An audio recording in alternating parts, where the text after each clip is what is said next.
Okay, so welcome to another deep dive. You know how this works, right? Mhm. You send us the stuff you want us to dig into, and we like pull out all the good stuff, the interesting bits, so you don't have to. It's like a shortcut to, being in the know. Yeah, like a cheat sheet almost. Exactly. And this time, um, well, I think this one is going to be super helpful for a lot of people. We're looking at how to think and speak in English more naturally. Mm. How to feel more confident, like it's just flowing out of you. Yeah, like it's second nature. Right, exactly. And our source material for this deep dive is this really cool transcript from a YouTube channel called Speak English with Class. Specifically, it's from their English Leap podcast, and the episode is called How to Think and Speak in English. So pretty spot on, huh? Sounds promising. It is. It is. So what we really want to get out of this for you, for our listeners, are some like tangible techniques to kind of shift your mindset, to get to a place where you're thinking directly in English instead of constantly having to translate in your head. Like making that mental switch. Yes. And one of the things that they say right at the beginning, which I thought was so interesting, is that with daily exposure to a new language, your brain can actually rewire itself in like as little as 3 weeks. Wow. Right. So that's like pretty motivating. It's like, okay, if I really commit to this, I can actually make some serious changes. Totally. And to make it even easier, they actually give you 8 specific strategies to help with thinking directly in English. Yeah. Like concrete tools to bypass that whole translation step, which can be, honestly, kind of exhausting. Oh, it is, totally. And- And the best part, they even have like a free PDF guide that goes along with this episode. So we'll definitely link that in the show notes for everyone.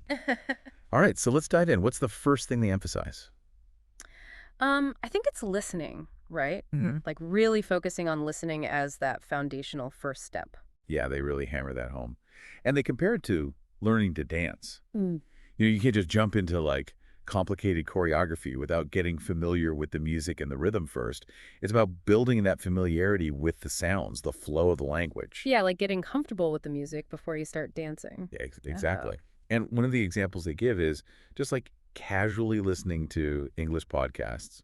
Not like super intently, but just having them on in the background while you're doing other things, Yeah. like while you're cleaning the house or taking a walk or whatever. Like background noise almost. Yeah, almost. But the idea is that over time, you just start picking up common words and phrases without even trying. Like you absorb them just from being exposed to them. Yeah, makes sense. And they also talk about watching your favorite sitcoms in English. At first, it might just sound like a bunch of like, funny noise because you're not catching everything. But as you keep watching, you start understanding snippets and then like whole conversations. It's like magic. Yeah, like suddenly things click. Totally. And the important thing here for you guys is that this kind of listening doesn't have to feel like work or studying. Like, don't stress about understanding every word. Just find stuff you enjoy, whether it's baking videos or sports interviews or whatever floats your boat, and just make it a part of your daily routine. Like making it enjoyable. Exactly. Okay. So listening is the base, right? Yeah. But then how do you actually like make it stick? What's the next level? Well, they talk a lot about repetition, like revisiting the same material over and over again. Oh, that's interesting. Sometimes we feel like we always need to be moving on to new things. Right. But actually going back and reviewing, it really helps solidify things in your brain. It's like they use the example of watching a favorite movie. The more you watch it, the more you notice all those little details. Yeah, you start noticing things you never saw before. Exactly. And they suggest a really specific technique, too. Listening to the same, like, short audio clip repeatedly, say a 5-minute clip you listen to during your morning walk. Oh, okay. So like same walk, same clip every day. Yeah.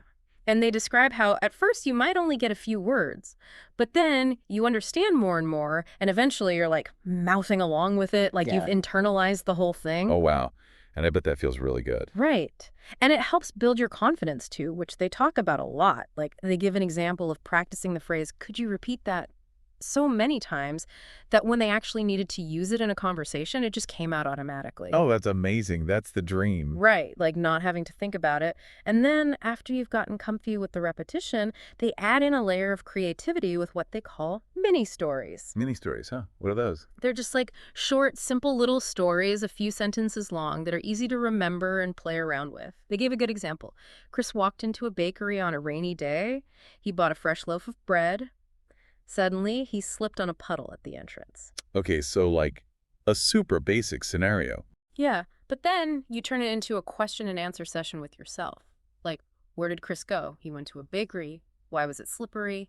Because of the rain. What did Chris buy? A loaf of bread. So you're forcing yourself to create English sentences, even if they're simple. Exactly. And they say it's surprisingly effective for making you think in English. Yeah, it's like having a little conversation with yourself, but in English. Yeah. And you don't even need a fancy story.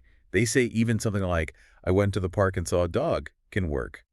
Then you can ask yourself, what kind of dog?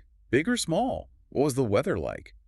Like just building on it. Right. So you're actively practicing creating those sentences. Okay, so we've got listening, repetition, mini stories. This is good stuff. But what about, the big scary G word, Grammar. grammar? Yeah, that's the one. I think we've all had that experience of like trying to memorize grammar rules and then, complete brain freeze when we try to actually speak. Totally. But they actually suggest a more relaxed approach, learning grammar through stories. Oh, interesting. Yeah. So instead of drilling those grammar tables, you observe how grammar actually works in the context of a story. Like, Anna went to the park yesterday. Past tense. Anna is going to the park tomorrow. Future tense. You pick it up naturally. Yeah, it's like learning by osmosis almost. Right. And they have this clever technique where you take those mini stories and rewrite them in different tenses, like past, present, and future. It's like seeing the same event from different time perspectives. Right. And they say it can actually make grammar fun. Fun. Grammar. Bold statement. Yeah, I know, right? But I get it. It's about making it more engaging. Like, they give an example of a daily routine. I wake up at 7 a.m. Then you change it to, I woke up at 7 a.m. yesterday. Or, I will wake up at 7 a.m. tomorrow. And by practicing this way, using the different tenses just starts to feel more natural. Yeah, like you don't have to think about the rules. You just know how to use them. Exactly. And the benefit is you're not just learning grammar in isolation, you're learning how to actually use it in real conversations, which, let's be honest, is the whole point. Absolutely. Okay, so we're really building a good foundation here. But let's be real, keeping up the motivation can be tough. Any tips from our source on that? Yeah, they talk about the importance of finding content you genuinely enjoy. Like, if you're not interested in what you're listening to or reading, it's hard to stay engaged. Oh yeah, it becomes a chore. Right. And they share their own examples. One of them loved travel videos, like they felt like they were experiencing new places and learning new words along the way. Yeah. The other was into baking tutorials, so they followed recipes in English. It felt more like fun than studying. I love that. So the key is to find your passion, whether it's sports or cooking or true crime documentaries, and then immerse yourself in English content related to that. Yeah. When you're genuinely interested, you pay more attention, you remember more. It's like watching a movie that really grabs you. You remember the details because they made an impact. Makes total sense. So find your thing and go deep. Right. Right. And while you're doing that, they have another piece of advice. Don't just focus on individual words. Pay attention to how they're used in sentences, in the overall situation. Learn in context. Oh, context. Yeah, that's huge. They say that learning words in isolation is like trying to bake a cake with just the ingredients and no recipe. You need to see how it all comes together. Oh, that's a good analogy. Right. So like seeing a word within a sentence, that's like having the recipe. You see how it functions. And they have some great examples. One is learning the phrase on the same page from a TV show scene where colleagues are in a meeting. At first, you might not get it literally, but the context, the fact that they're talking about a project and needing to agree, helps you understand. Yeah, the context gives it meaning. Exactly. And another one is the idiom, let the cat out of the bag. By itself, that's confusing, but if you see it in a movie where someone's revealing a secret, it suddenly makes sense. Oh, yeah, you're like, uh-huh. I get it now. And then you're more likely to remember it and use it yourself. So the takeaway is focus on learning phrases and sentences, not just single words. Got it. Learn in chunks, in real-life scenarios. Exactly. Okay, so we're learning, we're engaged, we're making progress, but what about keeping that momentum going? Yeah. How do we make this a habit, not just a one-time thing? Well, they talk about consistency being the secret sauce. Like, you don't need to study for hours every day, but short, regular sessions are key, even just 10 or 15 minutes. Small but consistent, right? Exactly. They give examples like listening to a short podcast every morning while you're getting ready or reading one English news article a day. These small habits, they add up over time. It's like you're constantly dipping your toes in the language, keeping it fresh. Right, and it makes it feel more like a routine than studying. Okay, consistency check. But I think a lot of people might be thinking, okay, but what about actually speaking? That's the scary part. I know, it can be intimidating, but they really emphasize that speaking is the best way to improve. Yeah, there's no way around it. They acknowledge that nervousness, being afraid of making mistakes. But they also say that most people are just happy you're trying. They don't care if you mess up. Yeah, they're not judging you. Right. And they suggest starting small, like talking to yourself at home, just narrating your day in English. Oh, like, I'm making breakfast now. I'm putting on my shoes. Exactly. It might feel silly, but it builds confidence. And then, once you're more comfortable, try practicing with friends or language exchange partners. The more you do it, the easier it gets. Yeah, and they say to think of mistakes as a natural part of the process. Like, it means you're pushing yourself, you're learning. It's proof you're growing. Okay, so quick recap. We've got 8 strategies here. It starts with listening, then solidifying with repetition, adding some creativity with mini stories, understanding grammar through context, engaging with content you love, learning in context, being consistent, and finally, taking the plunge and speaking. Wow, that's a lot, but it all builds on itself. It does.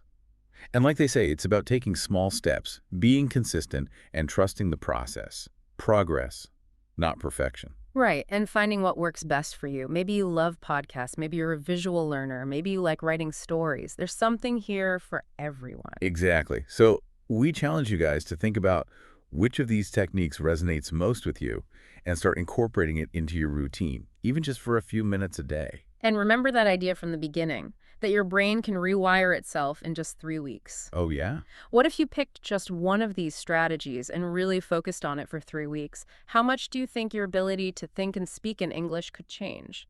Something to think about. It is. It is. All right. Well, that's our deep dive into thinking and speaking in English. Mm. We hope you guys found it helpful. Let us know what you think and what you're going to try. Yeah, we'd love to hear your thoughts. And remember, keep those sources coming. We'll be back with another deep dive soon. See you next time. Bye.